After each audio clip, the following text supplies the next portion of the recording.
guys, dito ako ngayon sa van at papunta ako ngayon sa recording studio ng aking tropa, Pits. Ngayon, nandito tayo ngayon para gawin yung ad-working ko na project ng Boss ng Bayan at excited na ako na gawin to.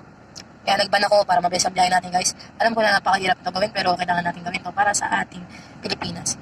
At pasalamat ako sa mga subscribers ko, lalo na sa mga followers ko sa Facebook, sa lahat ng tao dyan. Kahit kaunti pa lang ang ating mga taga-support, tuloy natin itong dream na to. Kahit napakahirap ng buhay, kahit ako'y vendor lang at simpleng tao na pinahihirapan ngayon ng ibang tao, hindi pa rin ang pangarap natin. No matter is it. Yun.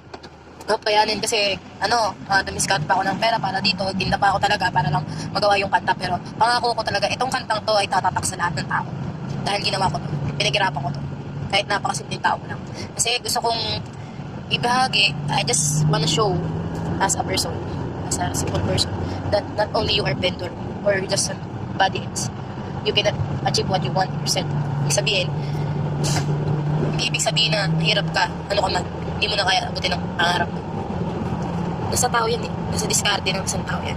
Nasa pagtatrabaho at pagpupursige yan. Kung wala kang pagpupursige, hindi mo maaabot ang isang bagay.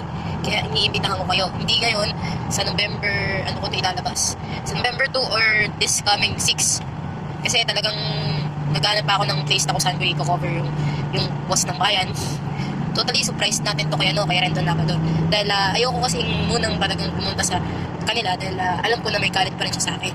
Gusto ko i-surprise siya para ma-realize niya na may isang totoong devoted fan niya na gumawa ng kantang to. At pinag-irapan ko. Lalo na kay Jorgen. That's all. Have a good day. Bye-bye.